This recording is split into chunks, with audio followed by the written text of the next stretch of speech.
Let's do hooded eyes makeup two ways. The first way, we're going to use cream eyeshadow, and the second way, we're going to use powdered eyeshadows. Either way, we're starting out with an eyeshadow primer. I feel like this is essential for a hooded eye or a droopy eye because we've got the skin on the hood rubbing against the skin on the eyelid, and so it causes friction, it rubs the makeup off, so a good primer will help hold that makeup in place. A good cream shadow should go on nice and smooth. It should be really creamy. You should be able to sheer it out beautifully and blend it to oblivion until it sets up. And usually that's going to take place within about 1 minute, which doesn't seem like a lot of time, but it's plenty of time. And you should be able to blend it out with a brush or a finger. No matter what you're using, with a hooded eye, you want to make sure that you bring the color up high enough so that it can be seen when your face is relaxed and you're looking straight ahead in the mirror.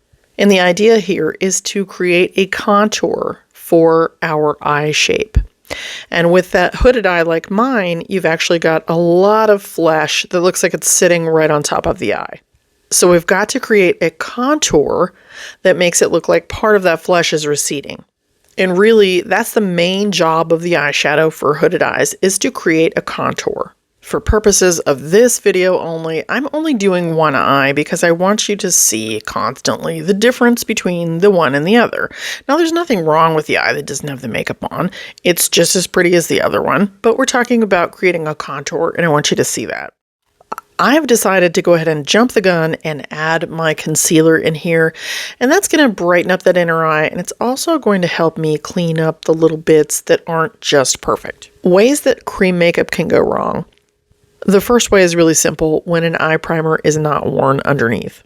I'm sure there's a million ways to mess it up, but the other major way is just applying it way too thick. My top favorite cream shadows currently are going to be the Laura Mercier Caviar Sticks, which is what I've used today, the Thrive Eye Brighteners, the Cream Shadow Sticks by Julep, and then on the really affordable end would be the e.l.f. No Budge Shadow Sticks. You can use the affiliate link on screen for these products, or you can also look in the description.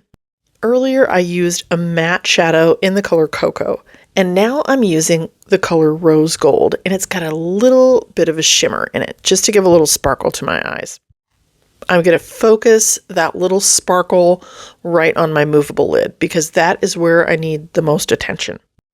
Using the darker color on the lid helps things recede, and using a lighter color with a little bit of shimmer will help bring things forward. Since there's such little real estate on my eyelid, I'm going to use a technique that puts the eyeliner in between the lashes. This is not the same as tight lining. Tight lining can actually deposit that makeup on the bottom waterline, and we don't want to do that. What we're going to do instead is wiggle the pencil in between the lashes.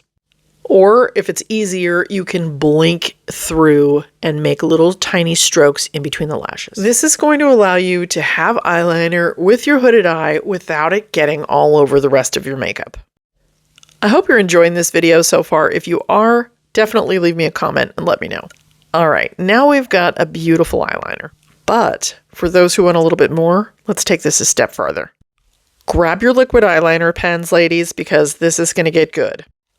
We're going to place this against the lash and slowly bring it toward the eyelid and just do little tiny stamping motions. If you feel like you can swipe it, use the tip and take small little swipes. Keep it thin, keep it even, and don't go past the outer corner of your eye.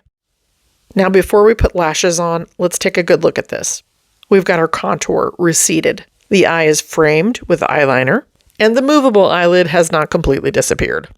Now, no matter how you add lashes, whether it's with mascara or false lashes, you want to curl those lashes high to open the eye.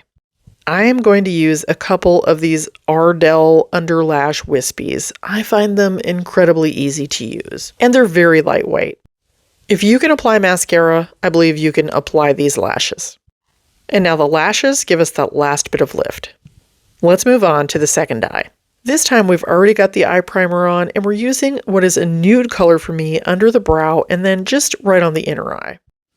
For the main color, I'm going to use this nice light brown, and I'm going to place that on the lid kind of sloppily because honestly, it doesn't matter too much.